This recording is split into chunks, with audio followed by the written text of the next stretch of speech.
Number 10. Las Espadas Gemelas de Toledo. This pair is a new set of villains who first appeared in Spider-Woman in issue 11 of the current run that started in 2020. There are two brothers who wield magical swords which seemingly grant them great power, but also kind of possesses them. Spider-Woman goes up against both brothers, Ray and Luis, in issues 11 and 12 and seemingly defeats them both. The brothers end up in a fight against one another, where Luis is forced to cut off Ray's hand as he has become completely ensorcelled under the blade's influence, after he wields them both at the same time.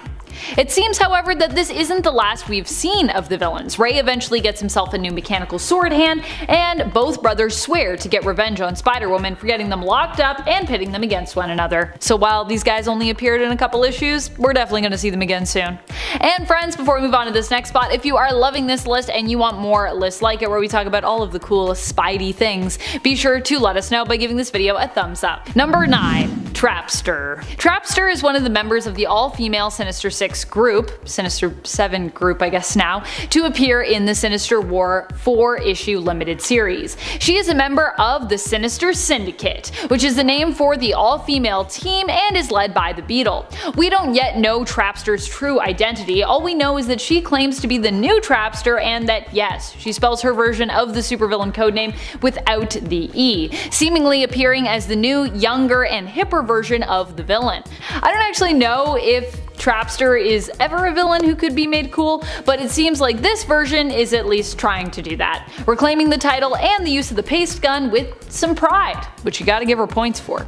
Trapster first appeared in the 2017 Free Comic Book Day Secret Empire issue. Number 8. Seiya Ishii. Seiya Ishii is like the new arch nemesis of Silk, who recently made her debut appearance in Silk's newest series starting in 2021. Seiya made her first appearance in issue 1 of the series and is the tech and business savvy daughter of Matsuko Ishii, founder of tech company giant Fujinet, and Silvermane, supervillain and crime lord of New York. Seiya has set out to outdo both of her parents, becoming the new head of Fujinet and also aiming to become an even greater crime lord than her father, or crime lady I guess. In the Silk series she plays antagonist to Cindy Moon and allies herself for a time with the Japanese cat demon Kasha. Number 7. Earth 2319. Appearing in the New Avengers Volume 3 number 14 in 2014, Earth 2319 is one of the Earths that dealt with the incursions. This Earth had gone through a 4th age of apocalypse, which resulted in the collapse of the Phoenix Eggs, which in turn led to Magneto forming the floating twin cities of Tian, where mutants would be safe. The floating cities ended up being the point of an incursion witnessed by the 616 Mr. Fantastic. An Illuminati team was formed on the Earth that consisted of Mr. Fantastic, Doctor Doom, Black Panther, Yellow Jacket, both Captain Britons, Betsy Braddock and Brian Braddock, Iron Man, and Emma Frost. It was basically used as an example of what the Sidera Maris, which are an army of robots created by the mapmakers, could do after they invaded from the incursing Earth, resulting in the eventual destruction of Earth 2319. Number 6. Darkhold Universes. Earth 21129, Earth 42222, Earth 52433, Earth 64211, and Earth 37640. Now, this one point is actually going to cover multiple different alternate Earths in one, because they are all part of the same event. The Darkhold is basically a codex written on flesh by the elder god Chthon of all his evil works and spells. There is a stone transcription and a series of scrolls that act as the same thing. But when the true Darkhold was found by Victorious and Doctor Doom, it opened a pathway between the other world and our world, and awoke Chthon in preparation for the coming conflict and to temper them with madness, which is just the dumbest idea I've ever heard of. Victorious and Scarlet Witch had Iron Man, Blade, Wasp, Black Bolt, and Spider-Man all read from the book. The problem was they read too far, were corrupted, and saw horror story versions of their lives, resulting in 5 alternate realities and 5 2021 stories you need to read. Number 5. Earth TRN 891, Dark Ages. In the alternate Earth TRN 891, after a battle with an ancient, powerful, galaxy-attacking robot that was trapped inside the Earth billions of years ago called the Unmaker, Doctor Strange opened a portal to create an EMP that would defeat the Unmaker. This worked, but Strange died before he could close the portal. This resulted in a huge EMP that shut off all electricity on Earth. This led to various wars in the post-apocalypse, killing billions of people. Eventually, things calmed down and people lived in various different communities, surviving against attacks from vampires and werewolves. In Europe, however, the mutant apocalypse had taken over, and using brainwashed geniuses from around the world began attempting to reawaken the Unmaker for his own villainous deeds. Number 4. Bloodline. In the J.J. and Henry Abrams written storyline from 2019, Mary Jane Watson is killed by a villain known as Cadaverous, after Spider-Man is swarmed and beaten pretty badly by his minions. 12 years later, the story has a one-armed version of Peter Parker, who is now the honestly pretty bad single father of Ben Parker, Peter and Mary Jane's son. After Cadaverous returns out of hiding and kidnaps Peter to use his blood for his evil plans, it is up to the new Spider-Man, Ben Parker, with the help of his friend Faye Ito, and old Tony Stark and Riri Williams to fight Cadaverous and his minions, which includes a cyber-zombified team of Avengers. Look guys, in this reality, YouTube has this algorithm thing, right? And when you like and subscribe to us, it signals to the YouTube overlords that we are worthy of being seen by all you lovely people and new people, helping us grow and continue to pump out videos like this one. So I just want to say thanks for doing that for us. We appreciate every like and subscribe you drop. Okay.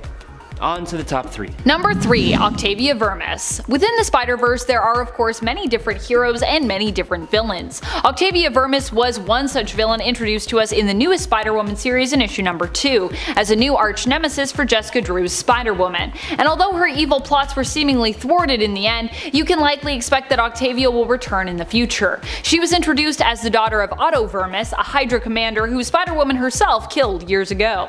Octavia, however, is not looking for revenge for her long-deceased father, however. Instead, she's looking to make herself stronger, make the perfect progeny, and have Spider-Woman kinda rule by her side over an epic criminal empire.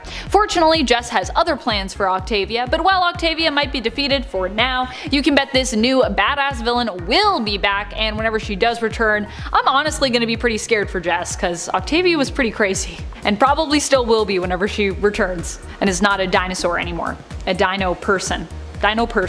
Number 2. Kindred. Kindred is both a new villain and an old friend of Spider-Man's. For quite a while in the comics, Kindred's identity remained unknown, and many fans pondered just who Kindred really was, as the villain claimed it had emotional ties to both Peter Parker and Norman Osborn. Kindred first appeared in 2018 in the first issue of the current Amazing Spider-Man series, which of course started off in that same year, and as of the time of this recording is still ongoing.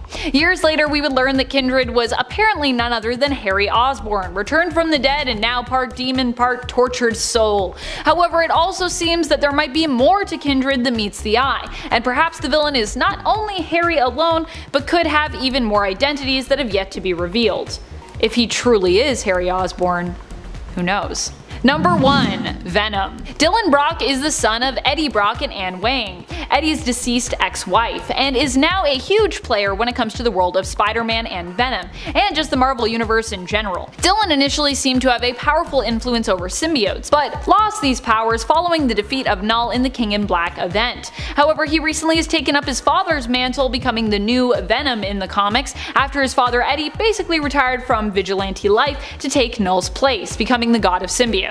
And if you're wondering if Eddie's cool with it, apparently Eddie is cool with it, so it's all good. Venom had to bond with Dylan to save his life, and so now we got a new Venom. I'm into it. Kicking off the list at number 10, Dawn of the Dead. Making his first appearance in Taskmaster Volume 2, Issue 2. Okay, right off the bat, this guy rocks. I mean, look at this dude's style. Come on, he knows he's poppin'. He's a former SHIELD operative, and while he was a military advisor to the Mexican Armed Forces, he had met Taskmaster. Now, after he had left SHIELD, he got this amazing new persona, Dawn, D-O-N, of the Dead, which is my new favorite name for any villain ever. That's it. He pretends to be Mexican and was elected a governor in Western Mexico. It was there that he was trained by Taskmaster, and now he's the leader of his very own cartel that focuses on methamphetamine. Nice. So this is a wild villain. Every panel of this guy is super flashy and very dramatic. Course. He's also quite the performer. In his first issue, you see him addressing a crowd of Hannah Montana wannabes, saying that this is what real narcos sounds like. Again, the guy from SHIELD pretending to be Mexican. Awesome. Duly noted. And before we move on with our list, guys, if you could just go ahead and toss us a thumbs up, because, you know, it helps us a lot here at the studio. And thank you very much to everyone that has already done that. Thank you. Number 9, Macho Gomez. Macho shows up as a random villain to Deadpool in issue 32 of his 2008 series. He is basically an alien hitman who thinks he's the best. Definitely better than the earthbound merc with a mouth, Deadpool. In reality, he proves to not be as great as he thought he was. Deadpool makes quick work of him and then ends up going on a space adventure to get paid and to prove his mettle to the galaxy and the universe. This prompts an epic space opera arc where Deadpool takes over Macho's life, taking his former job and even marrying his widow. Number 8, the Builders. The oldest race in the universe, and they actually consider themselves perfect beings. Okay, wow, we're gonna go there. I see you. Yeah, okay, you're perfect. Sweet. Beyonce and the Builders. Man, that's a tough one. Here we go. They're so perfect. I mean, how do we pick between the two, you know? They worship the Mother Maker herself, the universe. The Builders created these aggressive systems to direct, shape, and control the very structure of space and time. So they think they're the sh**. There are two types of builders, the creators and Bob the Builders. No, there's creators and then the engineers. They seeded worlds for billions of years and directed the evolution of civilization. I mean, I get it, you're cool, you're old, you think y'all are the best. You're not perfect though, okay? Spoiler alert, you look like bugs. Huh? You guys look like Ultron if he was covered in cow sh**. Number 7, Immortal Abomination. Immortal Abomination is the devastating monster that first appeared in Immortal Hulk issue 18. He appears to be genetic material belonging to Emil Blonsky spliced with that of Rick Jones, which gives us a really messed up version of Rick with 2 heads in a monster body. This version of Rick Jones and Abomination is also referred to as Subject B. Eventually, he was put down later on in Immortal Hulk, but he is a horrifying, powerful, and emotionally painful creature for the Hulk to come up against, especially considering how close he and Rick Jones were. This version of Abomination, it should be noted, is different from the Abomination that we later come to know originally as General Reginald Fortean. The General Fortean version of Abomination first appeared in issue 19 of the Immortal Hulk series. Number 6, Ultimatum. Ultimatum is basically Dark Miles Morales from Earth 616. He grew up as part of the Rigoletto crime family and later in his life ended up serving time in prison in place of his cousin. Although Miles Morales, aka Spider-Man, has basically been moved to the Prime Universe of Earth 616 and made it his new home, following the destruction of his original universe, the Ultimate Universe of Earth 1610 and the Incursions, there was another Miles Morales who originally was from the main continuity, from Earth 616. We'll call him 616 Miles Morales, try to make this less confusing for you. That Miles Morales of Earth 616 became a villain, working in league with Kingpin, aka Wilson Fisk. 616 Miles has a scarred face and ends up becoming the villain known as Ultimatum. 616 Miles actually took that villain alias of Ultimatum and was planning on trying to send 1610 Miles, Spider-Man, back to his original universe and take over Brooklyn in the ongoing comic series Miles Morales Spider-Man. He was momentarily stopped, however, by Spider-Man himself and Prowler, who escaped his clutches. Miles versus Miles, who wins? Too many Miles! Just kidding, you can never have too many Miles Morales in my opinion. Number 5, Black Winter. Black Winter was actually an old villain sort of made new and shiny again. Originally we came to know this cosmic evil constant as the Creeping Plague, although I do like the name Black Winter better than Creeping Plague. It was credited with being the entity responsible for the death of the cosmos prior to its rebirth when Galen was first transformed into the being known as Galactus. The Black Winter was meant to be this massive, unstoppable eldritch villain, though shortly after its full appearance in Thor issue number 4 from 2020, it was swiftly defeated 2 issues later. It's not so unstoppable. Though it did require the power of Galactus, which Thor wielded in order to destroy the Black Winter, getting a brief glimpse of his possibly perilous future in its last falling snowflake. So yeah, it did require a lot of power, I guess, to take it out, but still, it was only 2 issues. They were like, this thing, it's massive, and defeated, no probs. Oh yeah, the Black Winter is also kind of like an eldritch storm that basically erases the existence of all it comes into contact with, and it comes with bonus visions of your own destruction. Number 4, Xeno. Xeno is a mutant terrorist group who's composed of others from previous mutant hate groups. The idea is all those mutant hate groups have now unified like the mutants themselves, becoming this new group known as Xeno, which was written to be a play on the word xenophobia. Xeno managed to capture mutant Domino and use her skin to mask their own soldiers as mutants so that they could infiltrate Krakoa and massacre as many mutants as possible before the alarm sounded in the mutant nation. During their first appearance, they managed to assassinate mutant leader Charles Xavier. Though fortunately Charles was able to be resurrected following this instance, and Krakoa covered up the successful assassination to make it seem as though he was never killed in the first place. Because you know, you can't let other world leaders know that your world leader was assassinated. That's it's not so good. Number 3, Iska the Unbeaten. Iska is the sister of Genesis, and as such is Apocalypse's sister-in-law. She is a mutant from Morocco who is fighting against our mutant heroes of Krakoa in the Otherworld tournament, intended to settle their dispute as decided by Opal Luna Saturnine, the omniversal magistrix of the Starlight Citadel, as seen in the current X-Men event, Ten of Swords. Iska's mutant power is an epic one. She can never be beaten. Krakoan mutants Magic and Cable, both set to testing her power prior to the tournament's start, had a great feast that was held the evening before, finding them to be quite impressive. They wondered what would happen if she were to face their lucky friend Domino, and Iska assured them that whoever this Domino was, she would certainly lose. And I gotta say, after seeing Iska go to work, I think I would agree Iska's gonna probably win in a fight against Domino. Let me know what you think about that. Number 2, Evil Deadpool. Making his first appearance in Deadpool Volume 2, issue 44, Evil Deadpool is somebody I think we're gonna see pretty shortly on the big screen. Yes, of course, I have a theory here. So the origins of Evil Deadpool are pretty wild. So Ella Whitby, who we all remember as the British psychiatrist who's obsessed with the loudmouth, but just how obsessed you ask? Well, I mean, she collects body parts from Wade Wilson and then leaves them in her freezer, right next to the ice packs and frozen pizzas, of course. So when Deadpool found this cool box of yuck, he tossed the parts in a dumpster. Now, Wade's healing factor is so good. How good is it, Taylor? Well, they all formed together and grew back. Ugh, imagine the smell. He ended up stealing a private jet and traveled to the States, where he ran into his other half, literally. The tiny legs part in Deadpool 2 was great and super funny, but what's up with his second half? Are they growing another Deadpool? I sure hope so. The evil twin thing seems to be working well. We'll watch 1,000 of those all day, every day. Number 1, Solemn. Solemn is one of the champions fighting on the side of Arakko during the Ten of Swords event. Initially, we were introduced to him in 2020's Wolverine in issue 6, where he appeared as the perfect match for Wolverine. But although we've seen them dance around one another and even team up to take on a demon horde in hell, we still have yet to see these two battle one another. The reason why they seem so appropriately matched? Solemn is an Iraqi mutant with adamantium skin, meaning he, in comparison to Wolverine's adamantium skeleton, is on the same level of durability. As far as we know, he doesn't possess Wolverine's advanced healing factor though, but he is known for being a smooth talker, and both himself and Wolverine each possess a Muramasa blade, meaning that they would be easily able to slice each other up with their swords. Because, you know, Muramasa cut through anything. Also take your powers away. Starting off at number 10, we have Forget Me Not.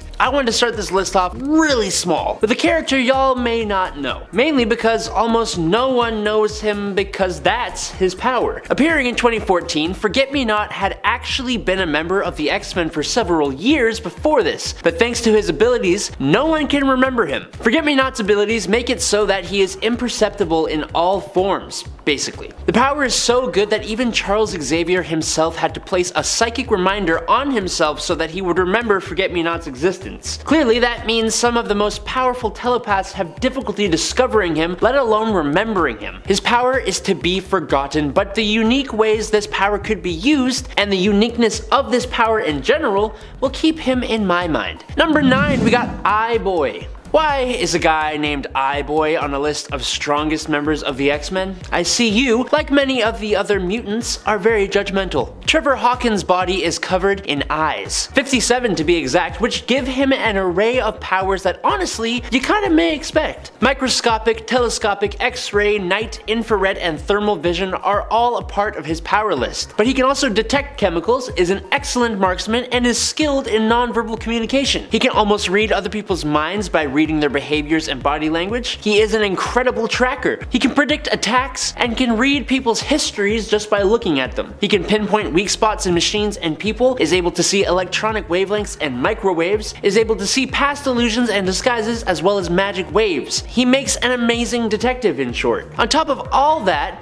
he can even pass what he sees onto others, but he has to be physically close enough for it to work. But to top it all off, the craziest and most unexpected power he possesses recently is solar blasts. We don't know how just yet, but Trevor can emit intense bursts of bright yellow energy and focused beams of extrastellar force that cause sunburns and radiation poisoning. Coming in at number 8, it's Gwenpool. I think Gwenpool has one of the strangest powers. That would be the power of medium interaction, which is because she comes from a reality very much like ours, as in superheroes are fictional people in comic books. So, when Gwen was transported to a pocket universe universe that recreated her home reality, Gwen's perception of the fictional world allowed her to gain the ability to recognize and manipulate the artistic medium that she was now in. She can see and physically interact with lettering and caption boxes, and touch and even break through panel gutters, allowing her to transport objects short distances through space and time by moving them across panels, and she interacts with different instances of herself from multiple panels on the same page. Now, I don't know if you've realized this, but this kind of means Gwendolyn Poole can kind of warp reality in a way. She kind of becomes one of the most crazily powerful characters in comics, at least potentially. She first showed up in Howard the Duck Volume 6 number 1 in November of 2015, and she has actually teamed up with many different characters and teams, including being a member of the X-Men on and off again.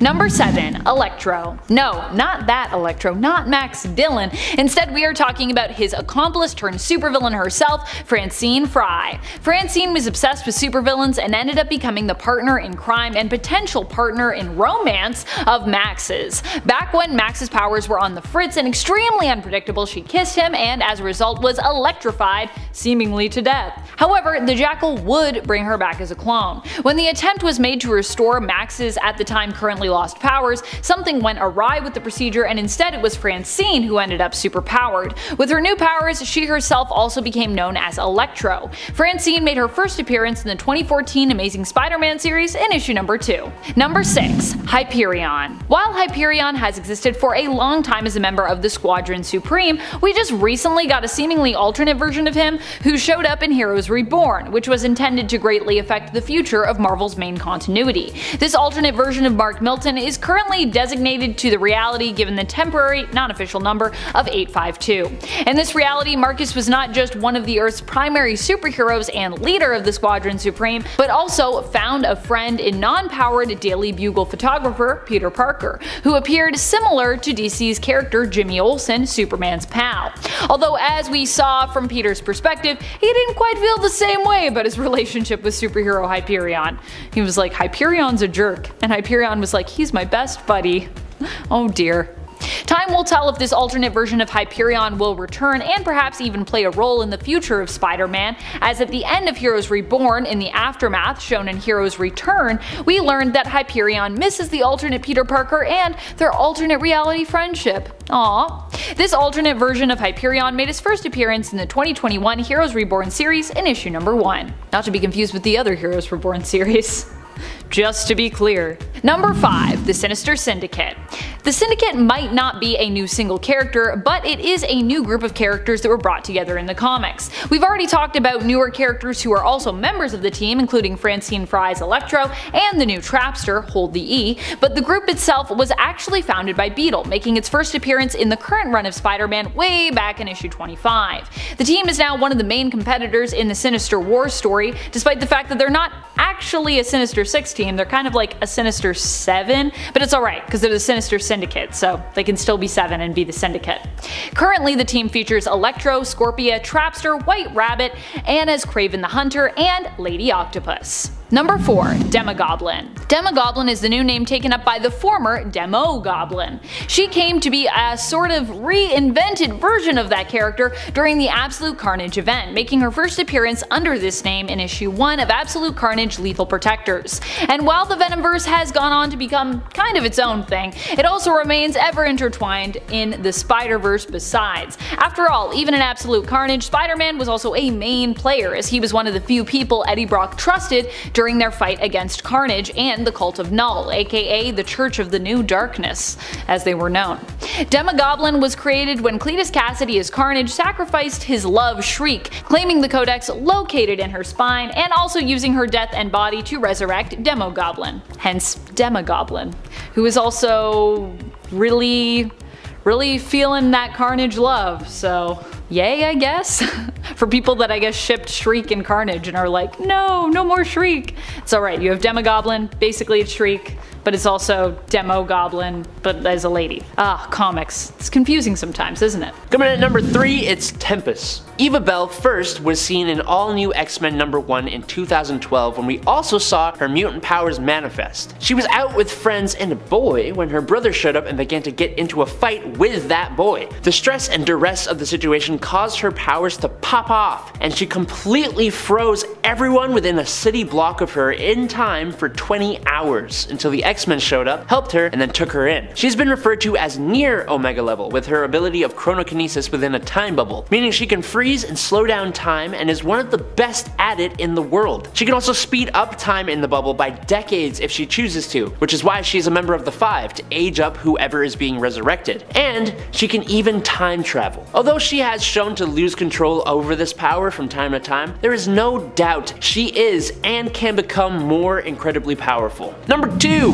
Elixir. Joshua Foley, otherwise known as Elixir, is a mutant with Omega level healing abilities. He's incredibly powerful, and while originally was just considered a general threat, he can actually use his powers offensively as well, completely ending lives if he wants to. Using his mutant ability of biokinesis, Elixir is capable of controlling the biological structure of his own and other people's bodies down to the genetic level. Now this started off small, but has grown to allow him to simultaneously heal dozens of people, resurrect himself and others, and even the ability to control, manipulate, and absorb the life forces of other living creatures. Offensively, he can use his death touch to harm others, to cause different types of illness, massive swellings, and organ failure. He's even completely destroyed the body of enemies before. He is one of the core members of the Five, as I'm sure no one is surprised about, and he has been a member of the X-Men ever since he was one of the only surviving mutants who retained his powers at the Xavier Institute after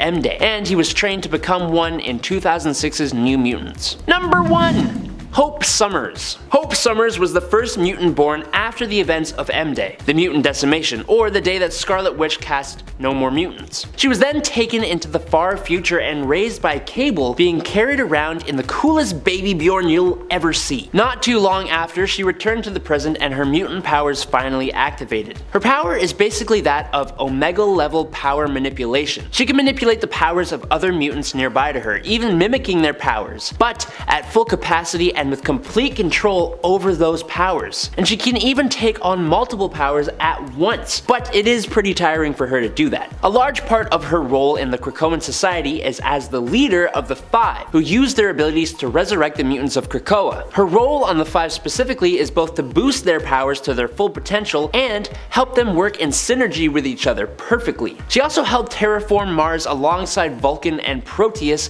giving them enough power to actually do it. She is such a cool character, and she first appeared back in X-Men Volume 2 number 205 in 2008, but was a child for much of that until she came of age and joined X-Force and the X-Men. Number 8. Mr. Misery. Mr. Misery is a Doctor Strange villain that was actually created by Doctor Strange himself. Some people create their own villains. Oof. Some people are their own villains. Mr. Misery was a creature that embodied all the pain and misery that Strange had suffered from using magic during his time as Sorcerer Supreme. The Beast was also commonly referred to as the Thing in the Cellar. At least, well, that's what it was originally referred to as. We'll get to that in a second. The Thing in the Cellar was released when all magic was threatened during the attack of the technological army known as Empirical. Mr. Misery is actually the name the creature took for itself after Doctor Strange was forced to reckon with it following its accidental release. Strange freed the creature by depositing his suffering and pain instead into the people that he had saved, dividing it up so that each only carried a small piece of it within them. These people were also willing to do so as they had been saved by Strange in the past. So they were like, yo, Strange is my guy, I'll take a little bit of pain for you, no problem. Even after being freed, Mr. Misery continued to crave the pain and suffering of others, which is, you know, why he took the name Mr. Misery and became a villain. Or they, it. It's kind of like a blob. Number 7. Hydra Supreme. Hydra Supreme was the name Captain America took when he became evil. He only became evil, of course, because Kobik, the cosmic cube in the form of a little girl, altered reality to make him a secret sleeper agent for Hydra throughout his history. Reality was then changed so that every action Captain America, Steve Rogers, had taken up to this point was all part of a long con to take over the United States of America after gaining their trust implicitly before revealing his true colors. Fortunately, the original Captain America still existed within the cosmic cube, or the shards of it, and once released was able to fight against and defeat his evil alternate reality counterpart. Woohoo! but also not woohoo if you were a fan of Hydra Supreme. Number 6, Deadpool Corps. Making their debut in 2010, Deadpool Corps are, well, they're a team of Deadpools, as you would have guessed. Their first issue, Prelude to Deadpool Corps issue 1, they are founded by Earth 616 Deadpool after the Contemplator chose him to be the one to stop this cosmic entity, the Awareness. Super aware. The Awareness does this really neat thing where it devours the multiverse consciousness. Awesome. The Deadpool Corps have a unique mind that makes them immune to it. And they ride in style, using the B. Arthur as means of transportation. Which is not a bad ride at all. I mean, I'd pull up with that. Let's go. The Deadpool Corps joined forces after Dreadpool formed an evil version of the Corps. Then of course head out to, you know, massacre every version of himself in the multiverse. And the Deadpool Corps were short-lived, but as usual, a lot of bloody disgusting fun. Number 5, Assessor. Assessor is an AI who is working in tandem with Ultimatum, or more specifically, working for him. For those who don't know, Ultimatum is basically like evil Miles Morales, who was the Miles of the main continuity of Earth 616 originally. If you want to learn more about him, we actually talked about him in part 2 of this list series, so you can go back and check that out. Assessor, as a villain, is basically like a humanoid appearing Gladys from the Portal video game series. They had heroic Miles Morales brought to a testing center where they could run tests to gain in-depth information on his powers, threatening to harm his family members if he did not cooperate. Assessor does not appear to have any human emotions and only allowed Miles to escape after they were satisfied with the information they had already procured from the tests. It's unknown who created Assessor or where exactly they come from. It's all very mysterious. Number 4, Detroit Steel. Making his debut in Invincible Iron Man Volume 2, Issue 25, we have another big badass suit guy, Doug Johnson III. A former army soldier who ended up working for Hammer Industries. He was the pilot rocking the big bad America suit. Everybody had thought that Doug was dead, and usually when this happens, it's either awful or it works out in your favor. I know from experience, you know? So Mok, Breaker of Faith, turned him into stone during conflict. Then, when good guy Odin restored everybody, he was of course one of them. His family, the army, and Hammer Industries still thought that he was dead though. So he decided to use this in his favor. He got his passport, returned to America, and then kidnapped Sasha Hammer in order to get the Detroit Steel armor back in his hands. Justine Hammer was on board with this whole plan. Obviously she was going to blow up the armor as soon as she got the chance, right? Well, Dougie Johnny III was already way ahead of the game. He had hacked Hammer's systems earlier so that it had no effect on him, which is not a bad idea at all. Number 3, Uranos. Okay, technically this guy actually appeared in What If number 24 in September of 1980, but 1, he looks completely different, 2, he wasn't doing anything until now, and 3, he's cool, so I don't really care.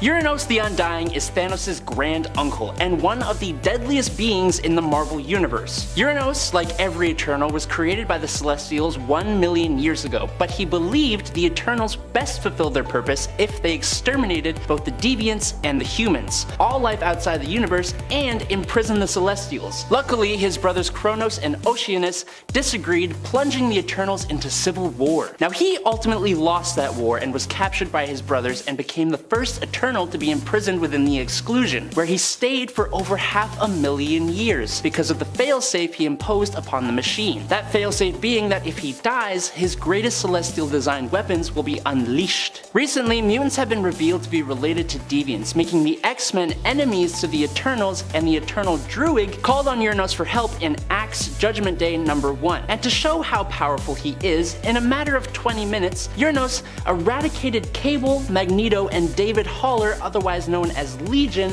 along with a bunch of other very powerful mutants. He's scary.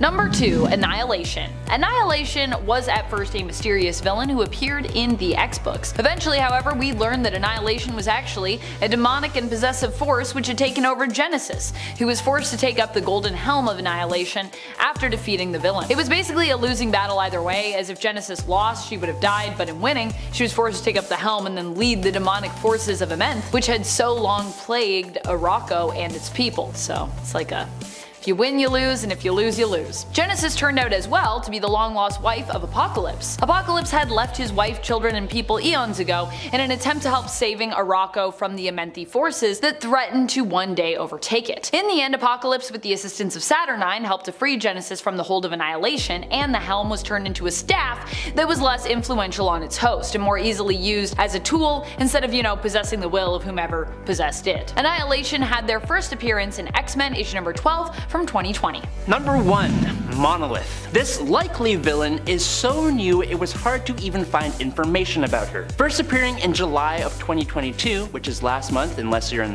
the future, in Hulk number 9, Monolith is the very strong, big pink queen of Hulk Planet. Hulk Planet is set to be the title of the new Hulk story arc taking place after Hulk's whole Titan Hulk thing and the fight with Thor that just took place. The planet itself is situated right next to a gamma-emitting star, so if you haven't guessed yet, Hulk Planet is indeed a planet covered in Hulks.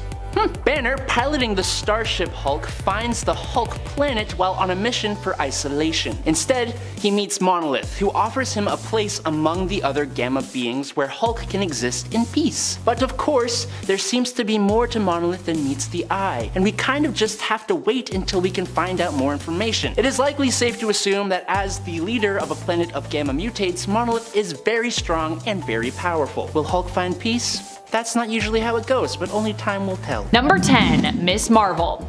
Miss Marvel was once Carol Danvers and is now Kamala Khan. And of course for this list we're focusing on Kamala, who was a new addition to the Avengers team in 2015, after making her first unnamed appearance only 2 years earlier in 2013 in the comics. Kamala is a huge Carol Danvers fan, which is what inspired her to take up the mantle Miss Marvel after Carol dropped it, taking up the Captain Marvel mantle instead herself. Kamala as Miss Marvel has powers which allow her to alter her body's physiology, allowing her to stretch, change size and shape, and in theory, straight up shapeshift.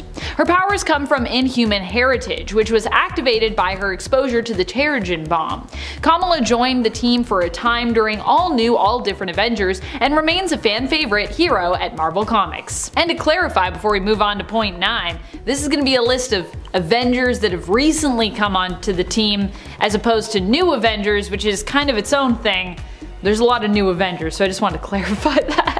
Number 9. Wasp. Not the same Wasp who years ago was actually the leader of the Avengers for a while. Nuh-uh, we are not talking about Janet Van Dyne here, we are talking about Nadia Van Dyne, who despite her seemingly misleading name is actually the daughter of Hank Pym and his first wife, Maria Travoia. After her mother Maria was kidnapped and later killed, Nadia ended up being raised in the Red Room, considered a valuable asset due to her natural aptitude for science and academia, believed to be somewhat in part due to the fact that she was Hank's naturally born daughter. Nadia would eventually escape the Red Room and attempt to locate her father in the US, only to find out that he had recently died during a fight against Ultron.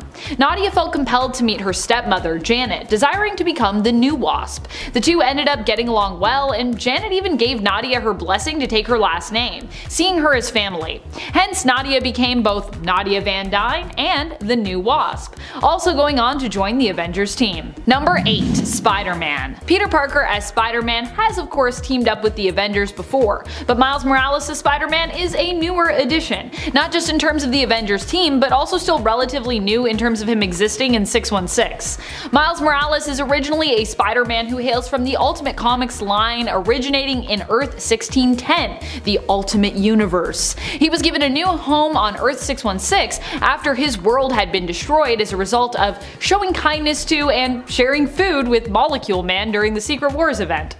True story. Thank goodness for pocket cheeseburgers. Miles has a power set very similar to Peter's in many ways, but also has a few unique abilities of his own. He can shock his opponents with venom blasts and can sneak up on them with his spider camouflage, which he can use to appear invisible. And friends, before we move on to this next spot, if you are loving this list and you want to learn about even more newest additions to the Avengers we've seen in recent years, be sure to give this video a thumbs up. Number 7. Laura Kinney. I know, she isn't really new as a character, but Laura Kinney, or X-23, has become the all-new Wolverine, and that is relatively new. She officially joined the X-Men as this Wolverine at the Hellfire Gala in 2021. There are a few characters with powers similar to Wolverine, and there are even a few who are clones of Laura herself. But of all these characters, Laura is certainly the best and definitely the most fan-loved. Her powers are very similar to Logan's, with her primary mutant power being an accelerated healing factor. And obviously she also has retractable bone claws, only she has 2 in her forearms and 1 in her foot.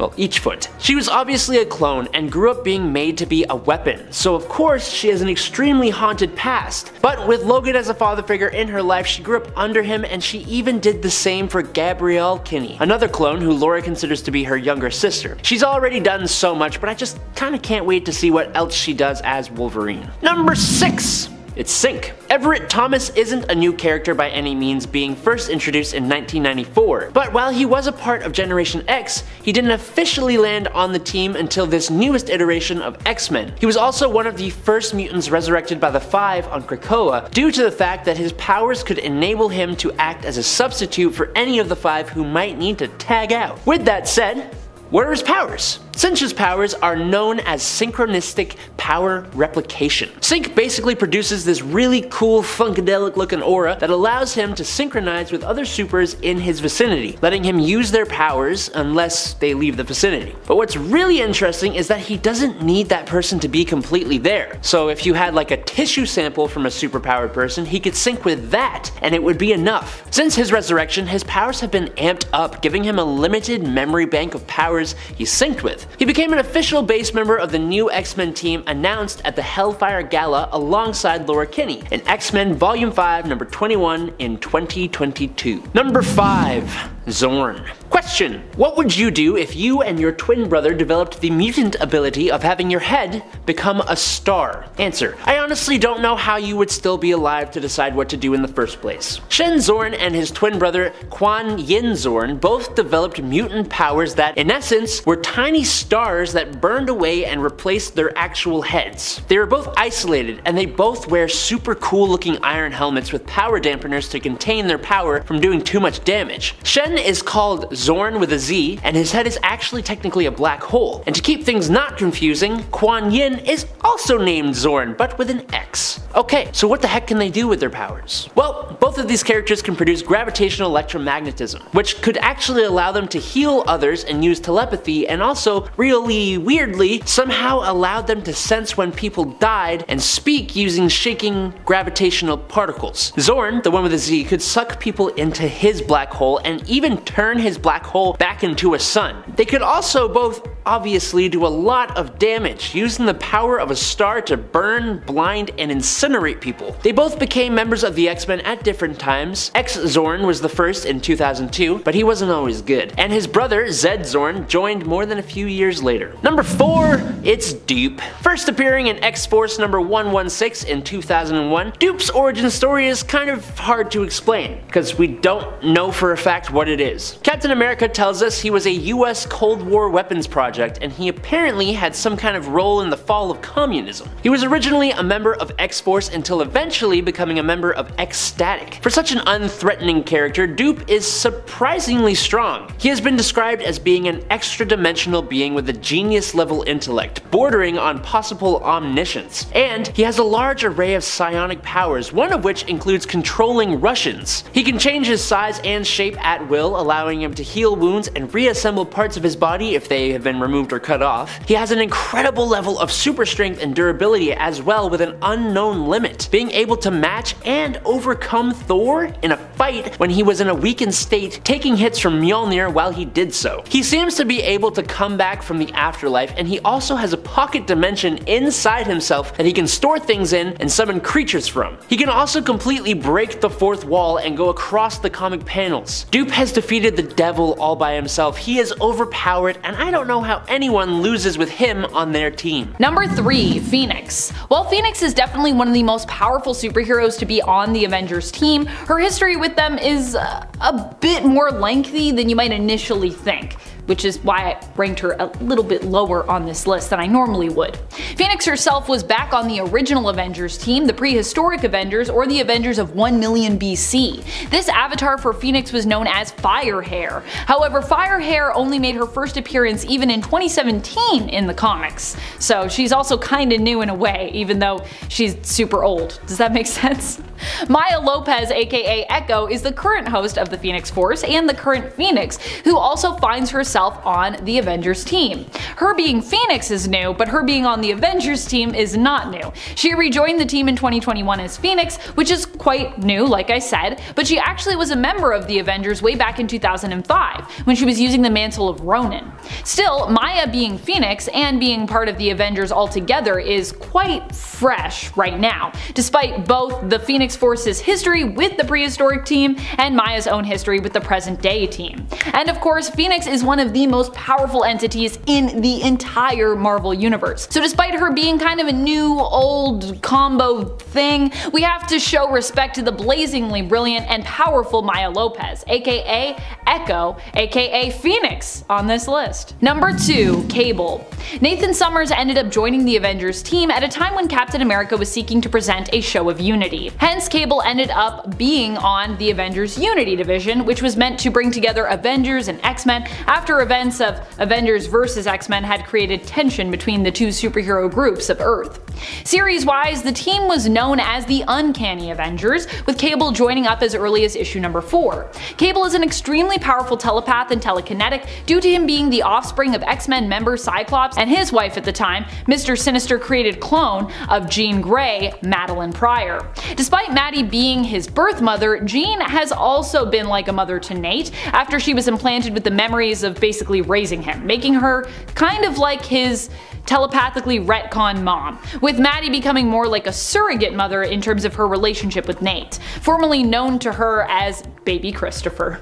Oh, baby Christopher. Number 1. Avenger Prime. Avenger Prime is kinda like all of the Avengers merged together. At least, that's what the original version of this character was like. They made their first appearance in the 2013 Mighty Avengers series, but another character with that name also recently reappeared in the 2021 Free Comic Book Day Avengers and Hulk comic. They showed up in the Avengers portion of that double feature story comic. Here, Avengers Prime is the leader of the Deathlock Avengers forces, who basically stands guard at the God Quarry, seeking to watch, protect, and warn against major multiversal threats and potential chronal collapses. Presumably, this is some version of Avenger Prime that decided to stay omnipotent and bonded together. At least that's what I'm assuming. Some people are assuming different things. When we saw Avenger Prime last, or an alternate version of them if you will, they were created using a ritual which allowed the team of Mighty Avengers to bond together. Technically, Avenger Prime stands to be the most powerful of the Avengers, as they should be made up of one or more teams or rosters potentially combined together. Now, of course, some people believe that Avenger Prime is actually some sort of alternate version or some future version of Tony Stark, aka Iron Man, but we don't really know for sure yet. Whoever they are though, they definitely seem to have a lot of time, a lot of power, and a lot of resources on their hands, especially for being a shadowy figure. Number 10. Mr. Negative. Starting off strong, we have a supervillain who was introduced in 2007 and yet despite being newer to the Spider-Man supervillain roster, has quickly risen in terms of his evil acclaim. Mr. Negative's true identity still remains somewhat of a mystery to us. He was originally a member of a gang in China known for human trafficking. Looking to escape the criminal life, he stole the identity of one of the human cargo who had perished on the journey to the States, Martin Lee, who was setting out to America to join his wife. Martin Lee, and now that's what we think when we think Mr. Negative. He ended up kidnapped by Simon Marshall, who was developing a drug called D-Light, the experimentation of which often led to the death of those who tested it. He forcefully tested it on fake Martin Lee, aka Mr. Negative, and 2 other hostages of his who somehow survived the process. The 3 escaped and as a result of the experimental drug, developed superpowers attached to the Dark Force and Light Force. Martin Lee would become Mr. Negative, and the other 2 prisoners, Tyrone Johnson and Tandy Bowen, would become Cloak and Dagger. The effects also caused a split within Mr. Negative's personality, dividing the evil criminal persona of Mr. Negative from the kind and sweet persona of Martin Lee. Mr. Negative has the power to corrupt a person, bringing out the dark side of them with just a touch. He can also imbue weapons with the Dark Force, making them stronger, or increasing their strength, you know, whatever. Anyways, that's it. That's all you gotta know about Mr. Negative apparently. I told you enough, I told you his origins. Number 9. Hippo. I felt we had to include Hippo because a lot of these villains have just a lot of intense and serious elements to them, and they're all terrifying in their own way, but Hippo Hippo does a good job of providing some of the lightness to the new Spider-Man villain scene. After all, Spider-Man comics are often known for having some of the most, ridiculous villains? Comical villains? How can we put that? I don't want to insult them. Not to say that hippos aren't terrifying, by the way, because they are. You don't want to mess with a hippo. I know that. I certainly would not mess with a hippo. Still, Mrs. Fluffy Lumpkins, as Hippo was once known when he was a zoo animal, has a pretty comical backstory, being transformed randomly by the High Evolutionary and then setting out to rob banks because he knows no one would hire a semi-human hippo. The life of a supervillain. It's tough when you're part hippo, part human. Number 8. Massacre. Massacre is a pretty meaningful villain when it comes to those of them that reflect the issues of the times as well, though he is a little on the nose when it comes to this. He was caught up in an attack on Wall Street, and while his wife died during the attack, he survived, though shrapnel became lodged in his brain, and this shrapnel affected his feelings, causing him to basically become detached from his own emotions and his own humanity, enabling him to become a sociopathic villain. He set up shooting people at random, but was apprehended and spared by Spider-Man. He then did some time in Ravencroft, basically the Arkham Asylum of Marvel. After getting out of Ravencroft though, he went right back going on a shooting spree. But this time he was able to leverage millions of dollars out of the mass shooting. During this attack though, he was confronted by Superior Spider-Man, aka Otto Octavius, who was in Spider-Man's body. Otto shot him, and this allowed Massacre to feel fear again for the first time, which he reveled in before he basically died. But he might not be dead, so it's fine. Number 7. Horticulture. Ever since I learned about this group, I will take any opportunity to talk about them. Horticulture is a group of 4 older women between the ages of 64 to 81 who are all expert botanists. They are Augusta Bromes, Lily Lamus, Edith Scutch, and Opal Vedivere. And their goal is simple. Sort of. Essentially, they want to bring Earth back to a more pristine time. A time when it had about 7 billion less people on it. Yes, these ladies want to basically exterminate most of the Earth's human population and bring plants back to the forefront, and specifically flowers, which is kind of a lovely idea, sort of. This goal brings them into conflict with the X-Men in 2019's X-Men number 3, because the nation of Krakoa, that the mutants call home, have been mass producing these flowers with different bio and tech purposes, and these ladies would like to use them for their villainous goals. Beyond biological modifications believed to have been made to themselves, the women of horticulture are experts at manipulating the environment to suit their extinction agenda. And they're also computer programmers, selling software to the anti-mutant group Orchis to monitor Krakoan gateways. So now you know. Number 6. Cordyceps Jones. Although he might not be as new as some of the other villains mentioned here, Cordyceps Jones is still a relatively new villain, if you've been out of comics for the last few years at least. He first appeared back in 2017 in Rocket issue number 4 and was created by Al Ewing and Adam Gorham. Cordyceps Jones is known for having a salacious reputation across the cosmos. He's a 30,000-year-old fungal parasite who, due to his longevity, has made an intergalactic fortune and is known for owning many successful casinos across the cosmos. Recently, he appeared in the X-Men series, where he seems to be threatening the existence of Earth, setting up a bet for fun to see who can be the first to wipe it out. Because, you know, that's what you do when you're a rich fungal parasite and you've been around for too long. That's what happens. You gotta make some bets. Number 5. The Sinister Adaptoid. Okay, so the Super Adaptoid ain't no kind of new villain either, but an Adaptoid that takes on the abilities and likeness of all the members of the Sinister Six, that's certainly something new. In Amazing Spider-Man number 6 from 2022, which also happens to mark Amazing Spider-Man number 900 in legacy numbering, a second and improved version of the Living Brain emerges as the story's primary antagonist on Peter Parker's birthday. His main goal? Trying to find out who Spider-Man is. To that end, he kidnapped all of Spider-Man's most frequently deadly foes, the Sinister Six, and created a Super Adaptoid with them. It's like 25 feet tall, strong,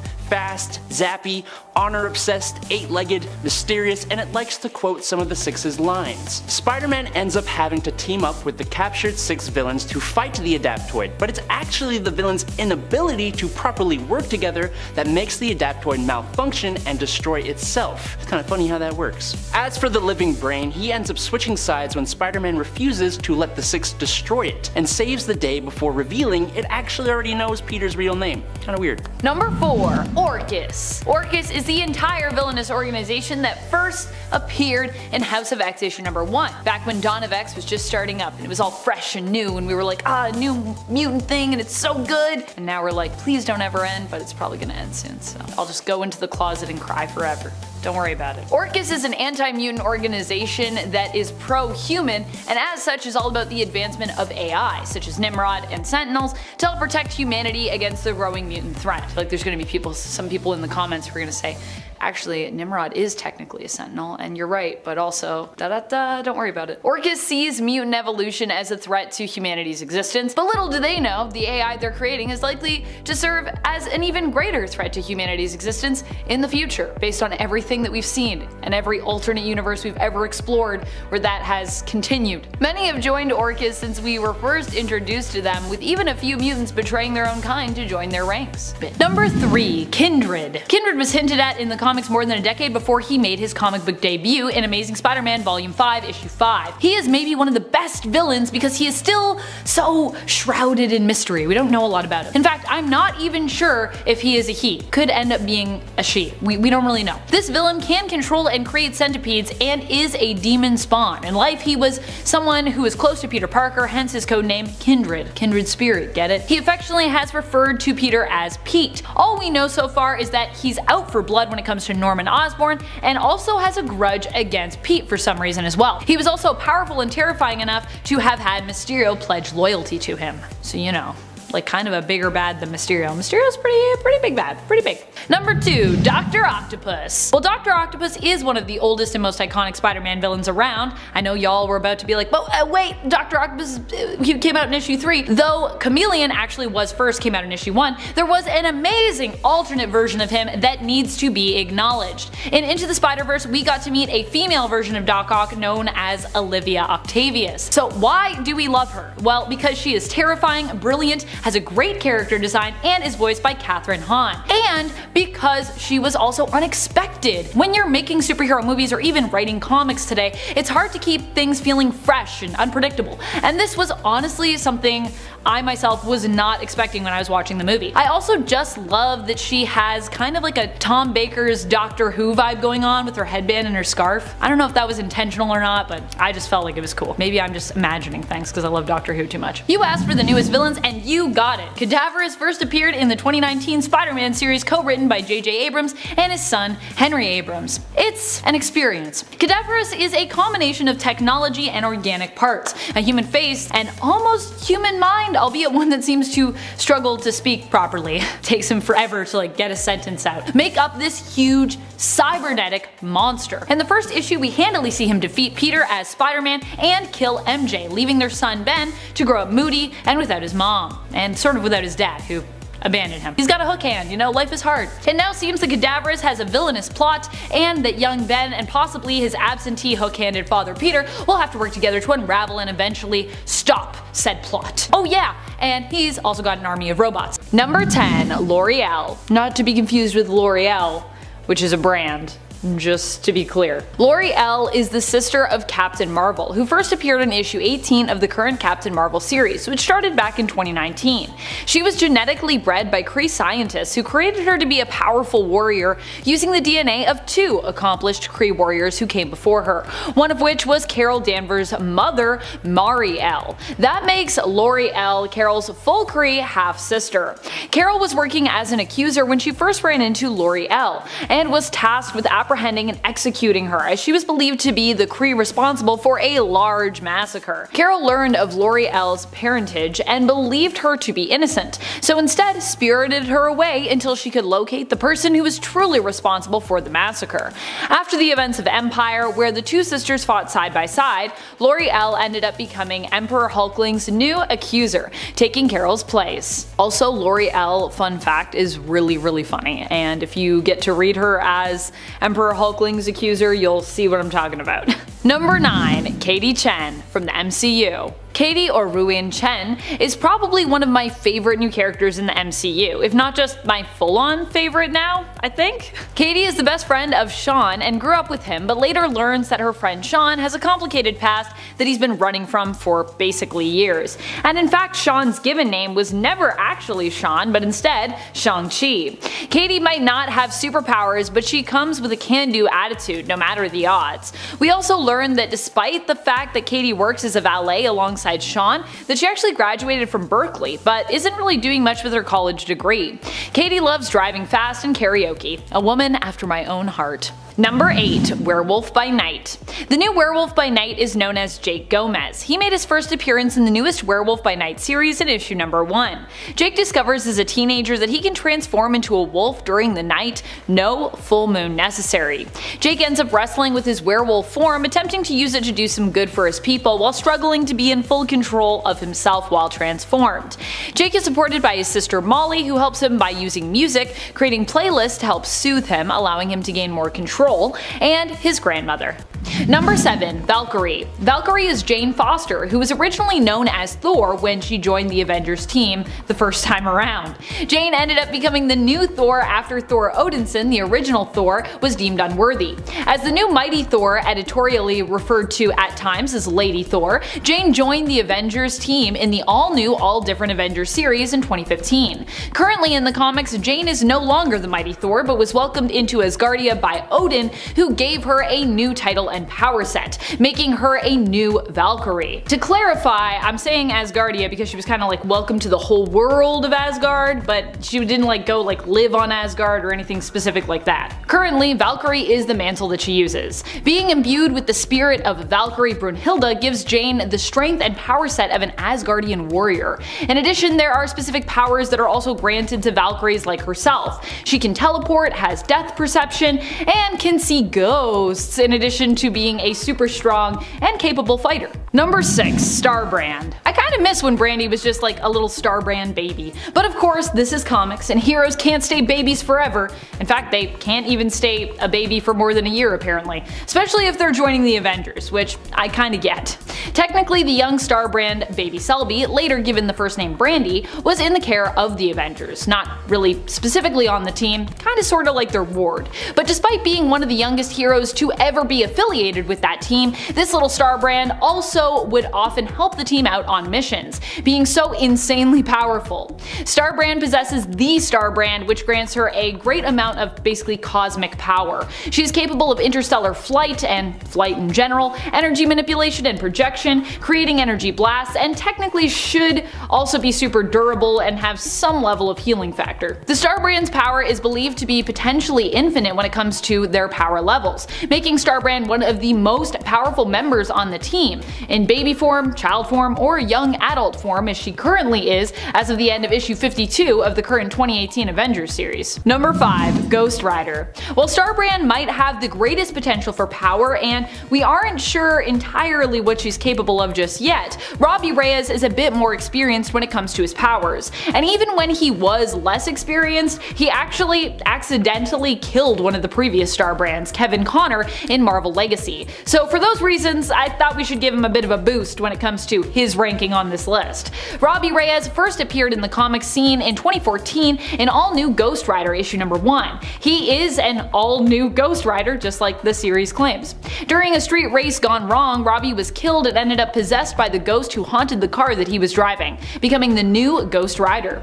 He joined up with the Avengers recently in the comics, and I think he makes a great addition to the team. I personally love Robbie Reyes, so yeah, I'm here for it. Number 4. Winter Hulk. While Jennifer Walters as She-Hulk may have joined the Avengers long ago, first joining up back in the 80s, she has gone through a lot of changes since then. One recent and major one, which also returned her to her smaller, smarter, more playful and sassy, yet still very powerful form, happened recently in Avengers comics. For a brief time, She-Hulk, then known as just Hulk, ended up becoming Winter Hulk. Winter Hulk happened as a result of Jen allowing herself to be kidnapped by the Winter Guard of Russia to try and figure out what they were up to. What devious things are they planning? In the end, they attempted to mind wipe and brainwash Hulk to turn her into one of their agents. And they kinda succeeded.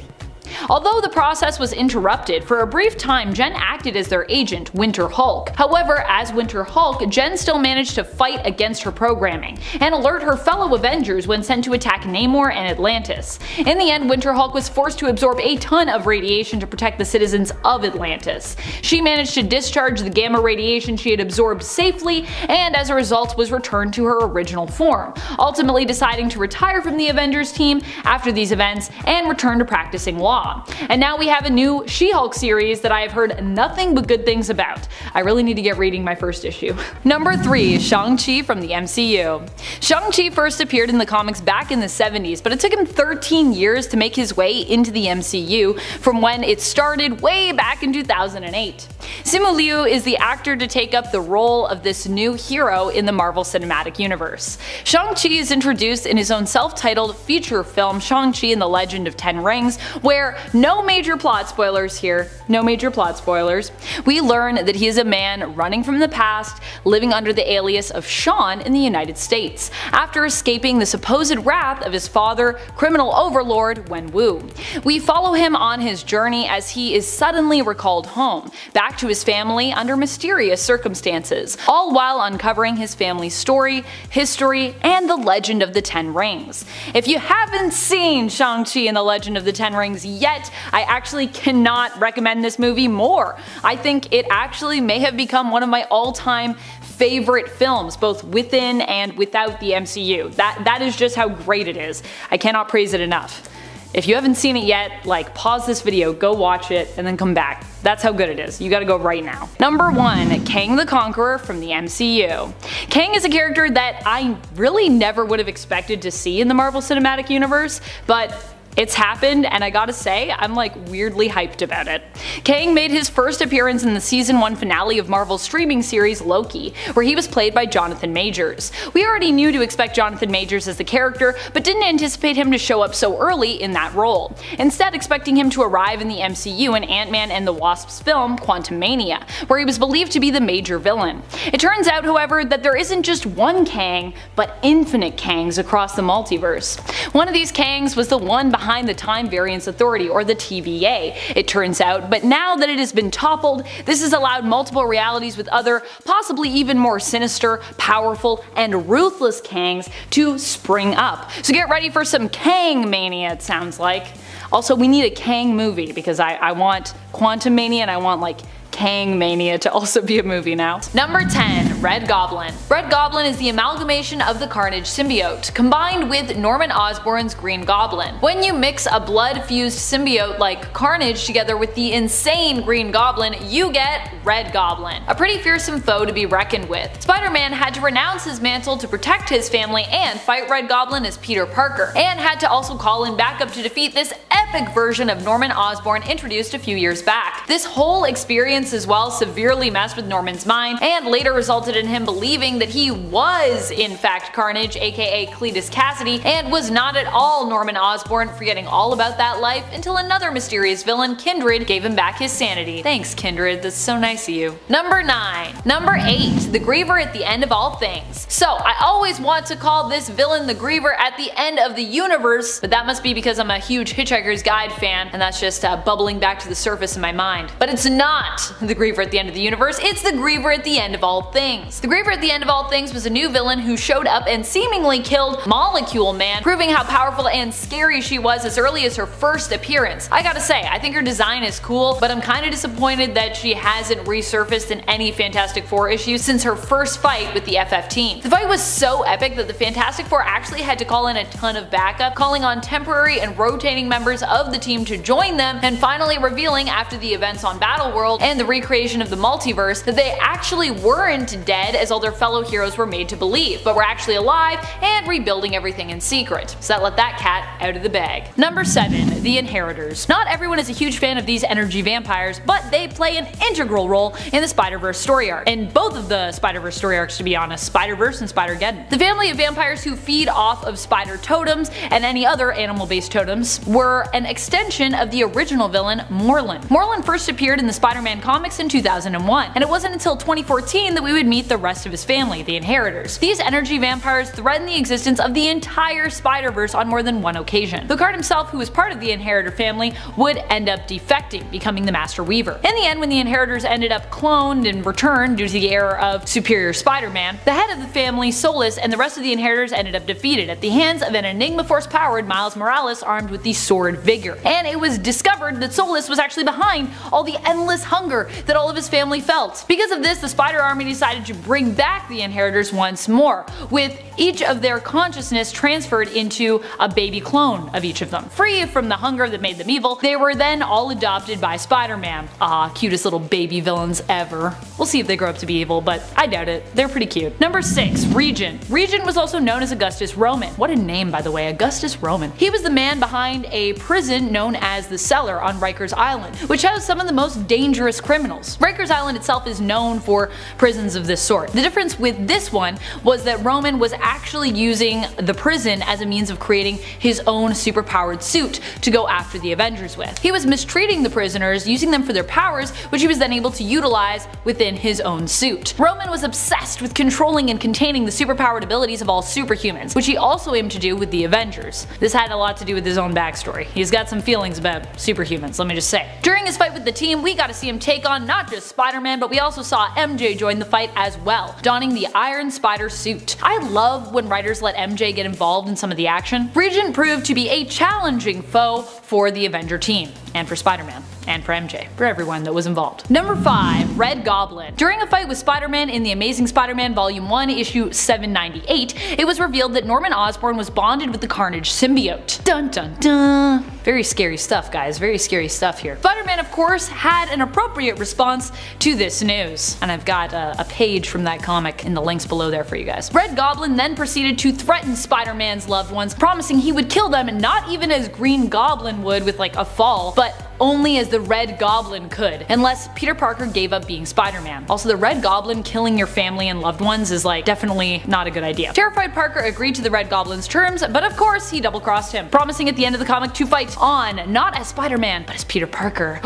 Gasp. Red Goblin would then chase after his own family, his son Harry, his daughter-in-law Liz, and his 2 grandchildren Normie and Stanley. He was accosted during the ongoings of this family affair by Human Torch, Clash, Silk, and Peter Parker, and later Anti-Venom. But due to the combined powers of the Goblin formula and the Carnage symbiote, he was pretty much able to easily defeat those guys, because that's just how terrifying and powerful Red Goblin is. Not to mention, he's also one of the most ruthless and diabolical villains that Parker has pretty much ever come up against. So yeah, don't mess with Red Goblin. He will mess you up. You don't even know.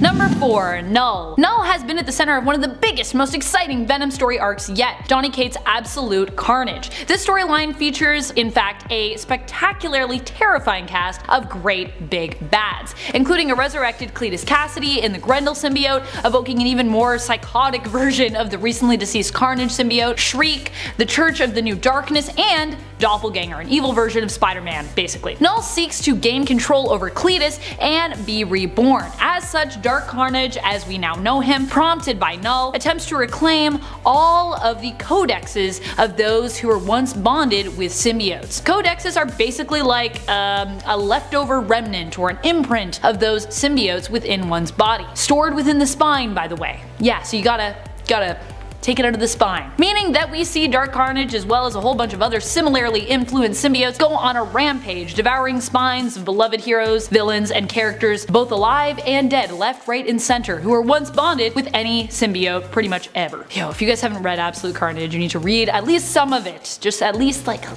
tiny. Number 3. White Sword. White Sword was one of the mutants who was part of the original mutant nation of Okara, which Apocalypse and his wife Genesis ruled. He was one of the leaders who was sent along with his army of 100 champions to defeat the Amenthi who attacked. He was believed to have been victorious, but was also lost to his people as a result. A healer capable of resurrection, he would revive his army daily to fight the Amenthi horde the following day. It's said that this drove the White Sword somewhat insane, and when he later ran into his own people such as Genesis, who herself had been sent out with a mutant army under her command, he saw even them as his enemy and he attacked, defeating Genesis. He will be one of the champions to fight on the side of Arakko opposing Krakoa in the Ten of Swords tournament. He also happens to look similar to Apocalypse, but with different armor. Maybe you don't see that, but I definitely see that. Number 2. The Viscora. The Viscora are a mysterious alien race that made a brief appearance in Cable Volume 4 Issue 5 as part of the Ten of Swords event. We run into them on the Sword headquarters space station known as Peak 7. It seems the Viscora swiftly invaded Sword's orbital HQ, and within 10 minutes had pretty much decimated almost the entire crew. We know this from the log featured in the issue. Those few surviving crew had no other option but to completely shut down the station's power in order to prevent the Viscora Viscora from progressing any further with their invasion. To prevent anyone from potentially awakening the station or the Viscora, they didn't send out any SOS calls at the time of powering everything down, and essentially just kind of disappeared. Opal Luna Saturnine was the one who compelled Cable and his parents, Marvel Girl and Cyclops, to awaken the station once more. Though her motives remain unknown, it's speculated that she wanted to harm the family to help prevent Cable and possibly all mutants from being able to enter the Otherworld tournament, although her motives are still very foggy in my opinion. The Viscora seem obsessed with cleansing, dissecting, and learning of any alien life forms. In other words, they pretty much want to kill everyone. Number 1. Donald Blake. Thor issue number 9 of the newest run from 2020 starts off a new story arc titled Prey. At the end of the issue, we see the return of Donald Blake, a former persona of Thor's who basically became his own person but then was trapped in a hell dimension. Driven mad, Dr. Donald Blake has returned, escaped his prison, and seems to be looking for revenge on all of the gods. This is a refreshing and interesting take on an old character, bringing him back as a villain now. It's what I really find intriguing about this new run on Thor, which I thought was maybe going to be trying to take us back to ones with, you know, the title character himself and everything else, and yet we have amazing things like this happening. Donald Blake returning to us not as the same old ally, but as a villain. Shortly after escaping, Dr. Blake is confronted by Loki, so that's the god that he deals with first. Surprisingly, Blake makes quick work of Loki, vowing that he will no longer be a refuge for any god ever again, and they will no longer be able to hide from him. Thor, I think he's coming for you. I think so. Number 10. Tech On. In this 2021 storyline, the Red Skull comes into a new power that removes the powers of other heroes. Tony Stark uses his technology to create the Iron Avengers. Captain America, Captain Marvel, Black Panther, Spider-Man, Wolverine, and obviously Iron Man, basically the most popular Avengers, all get Iron Man-like mech suits that they can use to fight against similarly meched up villains. The whole thing was basically a partnership with Bandai Namco to create Avenger-themed mech toys. So it has no numerical Earth number. But who cares? The art is sweet, the idea is original, and the toys are kinda cool. Number 9. Earth 1048. The reality of Earth 1048 is actually the reality seen in the Marvel Spider-Man game that came out on PlayStation, plus its associated comics and novels. Seeing as this game is highly beloved by many Spider-Man fans, including myself, I thought it deserved a mention. The universe first appeared in the Marvel Spider-Man Hostile Takeover novel on August 21st, 2018, which served as a prequel for the events of the game. In case it wasn't clear, this is also the universe featured in Marvel's Spider-Man Miles Morales, and will be the same world in the next entry to the series, Marvel's Spider-Man 2. All the games so far have had fantastic open world versions of Manhattan, some of the best web swinging in a video game so far, tons of alternate reality and original spider suits, and are all really fun. Number 8. Earth 8. First appearing in Spider-Man Volume 2 number 14 in 2017, Earth 8 is a pretty great place. Essentially, it's a possible future of the reality of Earth 65.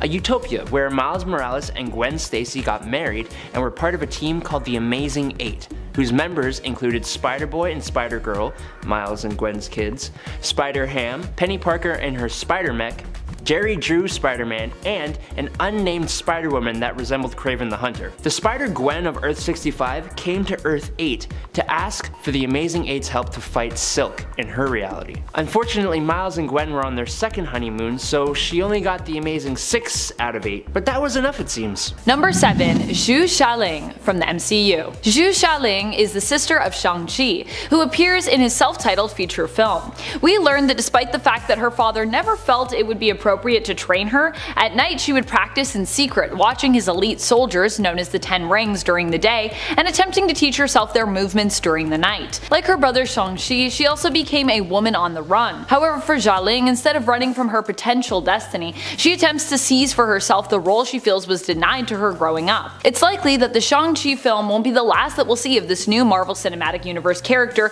and that she won't necessarily be quite as black and white as some of the other Marvel characters that we've come to know, which I'm so ready for. I love when characters have so much depth. Number 6. Black Winter. Black Winter is going to be a huge big bad that will be coming our way eventually in the comics. Likely much later on, like we're talking a few years away. Black Winter isn't actually a completely new character, but has recently been reinvented in terms of their part as one of the biggest bads ever faced in the comics. Black Winter actually first appeared under the name The Creeping Plague back in the 60s in Thor issue 169. But more recently in 2019, the entity appeared under a new name in Silver Surfer Black issue number 4, becoming known as Black Winter. The entity can take on any shape or form it pleases and is responsible for ending Galactus' home universe. The Black Winter will also likely be the way the current Marvel universe ends. While Thor and Galactus teamed up in the beginning of the current Thor run, Volume 6, Donny Cates' run, to destroy the Black Winter, Thor really only succeeded in temporarily defeating the entity, leaving Thor with visions of a bleak end to come, which includes the return of Thanos. Alright friends, before we move on to this next spot, if you are loving this list and you want to learn about more of the newest characters that we've seen in the last year or two, be sure to let us know by giving this video a thumbs up. There's lots of new characters. There's lots more people I want to talk to you about, so please give it a thumbs up. Share it. Get it the views so I can give you the video. Number 5. Yelena Belova from the MCU. Yelena Belova is like the little sister of Black Widow in the Marvel Cinematic Universe, though to be clear she isn't blood related to Natasha, or not that we know of anyways. It turns out both Yelena and Natasha were part of a team of undercover Russian operatives and spies who are posing as an all-American family as their cover. They were in the US to gain important scientific intel when they were kids that the head of the Red Room, Dreykov, wanted to ultimately help expand and grow his empire. Yelena was posing as Natasha's little sister when they were undercover. Even after Black Widow became an Avenger and thought that she had actually taken down the Red Room, it was revealed that Yelena actually remained a spy and operative for the secret organization due to the fact that earlier on, Black Widow and Hawkeye had actually failed to complete that mission to destroy the organization in Budapest. Yelena will likely be taking over and becoming a sort of White Widow, if you will, in the MCU. At least that's what I think we're gonna know her as. Working on a team that Contessa Valentina Allegra de la Fontaine is putting together. In the comics, Yelena is a bit of a different character. She is a rival of Black Widow's who is sometimes an ally and sometimes a foe, depending on the circumstances. And as far as I know, she's never worn quite as cool of a vest as her MCU counterpart, though she was a model at one point. That was a thing that happened. Number 4. Genesis. Genesis is a pretty important character who apparently has always existed, but who we never really knew about. Ooh, mysteries. She made her first full appearance in the 2019 run of X-Men back in issue 12. We would learn that she is the wife of Apocalypse, who was long ago lost to her husband, who ended up leaving another mutant island nation known as Arakko. The other half, it turns out, of Krakoa. Genesis is a strong warrior and an all-around badass, basically pretty much exactly what you'd expect Apocalypse's wife to be. She also happens to be a mother, as it turns out that Apocalypse and Genesis together had a whole family of strong, also badass mutant children. Currently, Genesis and Apocalypse are back together and are likely taking a little off-panel vacation, as we haven't really seen them in a little while, so I hope they're enjoying themselves.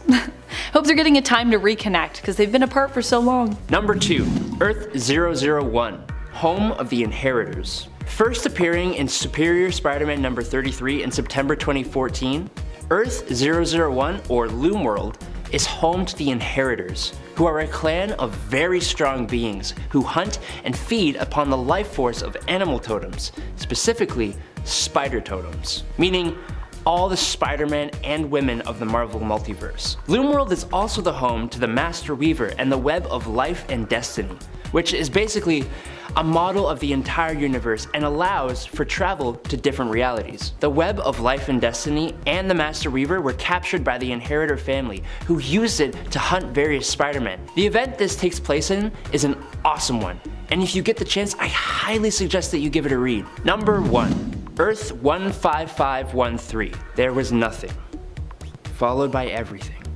Swirling, burning specks of creation that circled life-giving suns. God, Doom, created the light. Then there was Earth. The firmament cooled and he raised up a land, this holy land, the world, and upon it he set his kingdoms. Earth 15513, also known formerly as Battle World, and more recently as Battle Realm, is where God Emperor Doom created his new world using the power of the Beyonders after the destruction of the multiverse in the 2015 Secret Wars event. After the final battle between God Emperor Doom and Mr. Fantastic, Battleworld was destroyed and became the center of the new multiverse. The remaining reality became Battle Realm, where the Elders of the Universe, the Grand Master and the Collector, held the contest of champions. Number 10. Luminous. Luminous was actually a pretty cool new villain who seemed to really only be used for one story arc. She was one of the only cool things really to come out of the realization that Wanda and Pietro Maximoff were not actually Magneto's children as we'd been led to believe for years. In fact, they weren't even mutants. They were the product of the High Evolutionaries' experimentation, which fit more in line with their origins in the MCU, which I guess is why we changed that. No, I'm not mad about it. Not at all. It turns out the High Evolutionary had also used their genetic material to create a sister for them both, known as Luminous. She possessed both the chaos magic, reality warping powers of Scarlet Witch, as well as the super speed of Quicksilver, and was originally ordered by her father, the High Evolutionary, to kill her genetic siblings. She tried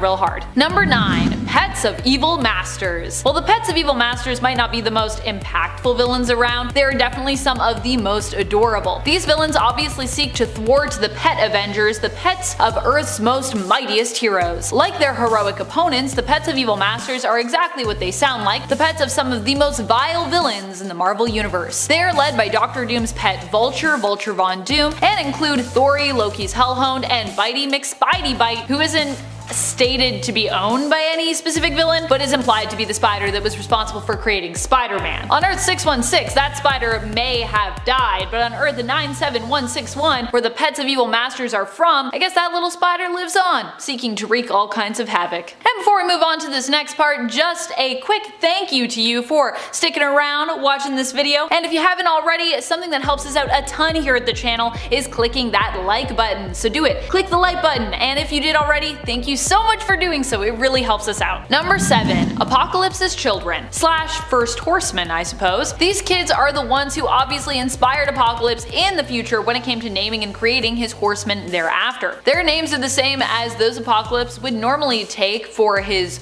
horsemen: war, death, famine, and pestilence. These children made their first appearance recently and then resurfaced once more extremely recently in the newest X-Men series. They hold a grudge against Apocalypse, who they believe abandoned his family. They blame him for such, and while you might think that Apocalypse is a villain, so who cares, right now he is aligned with the other mutants of Krakoa, and as such is actually considered mostly a good guy? For now anyways. He did do some shady stuff, so not so nice Apocalypse. Or however we're saying your name now, Krakoan symbols with an A in the middle, however I say that in Krakoan. Number 6. Dark Carnage. Dark Carnage is like Cletus Cassidy but dead, and brought back to life using the Grendel symbiote, and then turned into a towering skeletal monster that is hungry for your spine. Well, maybe not your spine specifically. But if you bonded with a symbiote ever, alive or dead, he's hungry for that spine. It's finger licking good. Delicious spines. Dark Carnage was sort of the final phase of Cletus Cassidy, who sought to awaken Null by gathering all the codices from within all those beings who had ever bonded with a symbiote. Doing so would awaken the Dark God, which was just the kind of chaotic party Cassidy was all about. And attempting to do this, he perished, but was ultimately successful as Null is now awake and headed for Venom and Earth. Cletus may be gone as a result, but the villain has died many times and returned in many different incarnations, such as this new one, Dark Carnage. I'm excited to see if he comes back again, and when he does, just which version of Carnage we'll see next. Maybe some kind of dark immortal Carnage. Number 3. Mutant Trauma Support Group. The Mutant Trauma Support Group is a new group with an age-old message to deliver to all humans who hate mutants: you are not alone. The group offers support without judgment to those who have been wronged or felt like they have been wronged by mutants. They offer no judgment, only support. No hate speech or degrading comments are allowed in the community unless directed towards mutants. The group appears to have all their revenge missions and anti-mutant gatherings organized via an online community, possibly via a social media channel or some kind of exclusive forum. They first appeared in 2020's Wolverine in issue number 4, where they targeted, you guessed it, Wolverine. Although they had their plans of vengeance cut short by an unexpected guest, it's likely that there are many more members of the group that we could run into in the future. Number 1. Kang. Kang the Conqueror is believed to be coming to the MCU in this next cinematic phase. So while he might not be a new villain in terms of the comics, in terms of the MCU, he's going to be one of the freshest we've seen. Once he shows up, that is, in Ant-Man 3, which is expected to release in 2022. Woo! 2022, that's a long way away. It is believed that the brilliant Jonathan Majors will be playing Kang, or at least one form of him, and that he'll be showing up in Ant-Man 3. And that's according to the Ant-Man 3 IMDb page. It's right on there if you look at it. The cool thing with Kang, however, is that he's a time-traveling villain who, as a result, has been known by many different identities and aliases throughout his history. So while Jonathan Majors may be playing one version of him, there might be other actors also playing Kang. The weird thing though with Kang is that he's a time-traveling villain who as a result has been known by many different identities and aliases. So yeah, it could be great or it could be really confusing. We've known him as Immortus, Rama-Tut, and even at one point as Iron Lad. It'll be interesting to see how Marvel and Disney aim to integrate Kang and what this means for not just the main continuity but the potential multiverse within the MCU.